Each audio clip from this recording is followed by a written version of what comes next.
Hey guys, thanks for checking in. Sorry for the late video update. You saw the short I put out 2 weeks ago. If viewer had requested, I did a 1,000-round review on a gun, and I never even heard of it before.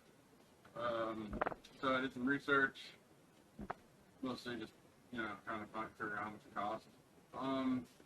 So about $230 I picked it up, which pretty cheap. That's not counting shipping and background check. So let's get right into it. This is Zigana PX9.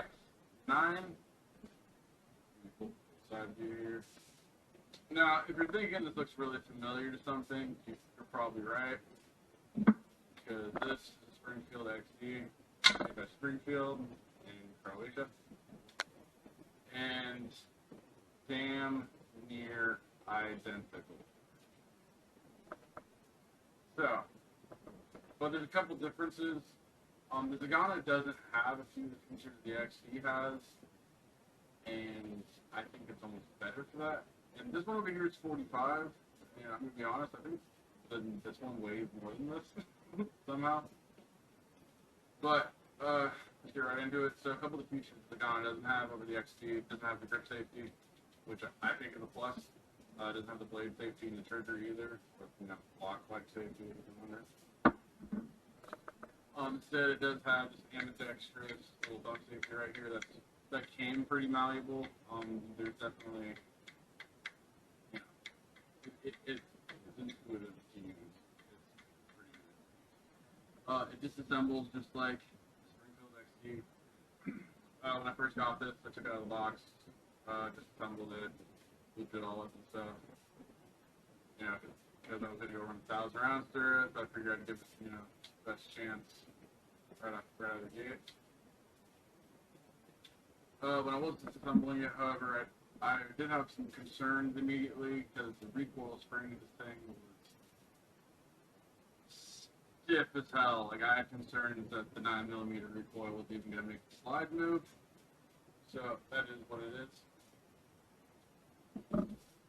But with the range, ran 1,000 rounds through it in 3 different days without cleaning it in between range days. I did it in 3 days because of time constraints.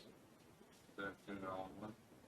But ran 1,000 rounds through it, like 400 rounds of that with really dirty steel case ammo crap that, it was very dirty. And then mixed all points and other weight ammunition. And I only had one malfunction, and I wouldn't even count it as a malfunction because I'm 90% sure it was my fault. I had a failure for it to go in the battery, but I'm pretty sure I just broke the slide cord like an idiot. Well, other than that, didn't have a single other issue. Accuracy's on par with pretty much any other polymer handgun. Anywhere between 7 to 15 yards, I was still getting pretty good groups right out of the box. And you know what? $230 is saying performed just as good. God, I hate that phrase. Just as good as the XD, if not better. I didn't have any issues. Whole thing intuitive.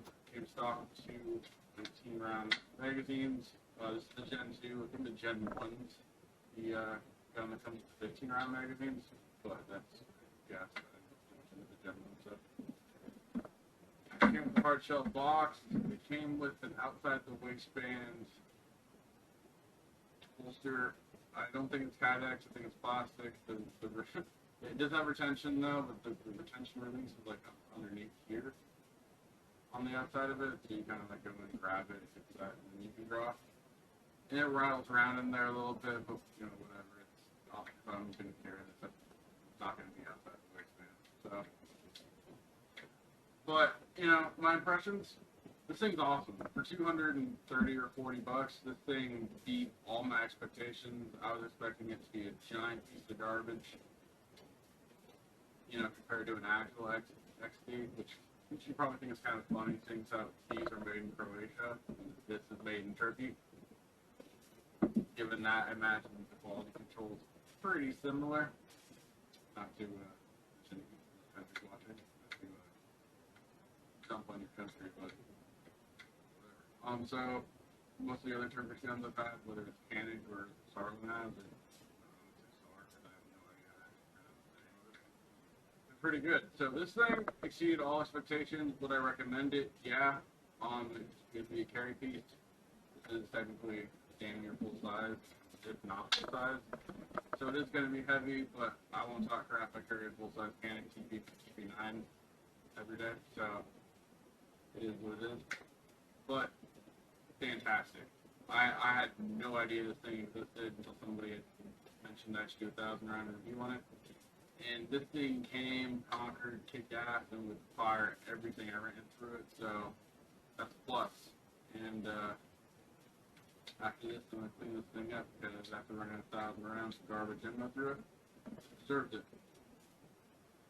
If you want specs and stuff, I can put it down, in the description below. But orange barrel, 18-round magazine, strike fire pistol,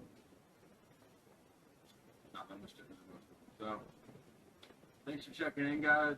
I appreciate it. I'm not really sure what I'm gonna do for my next video. I thought about doing some stuff from AR, just so many AR videos out there. Most people don't care. If you guys got any ideas, throw them out there. I'm totally willing to take suggestions, obviously. So, thanks for checking in, and I'll catch you next time.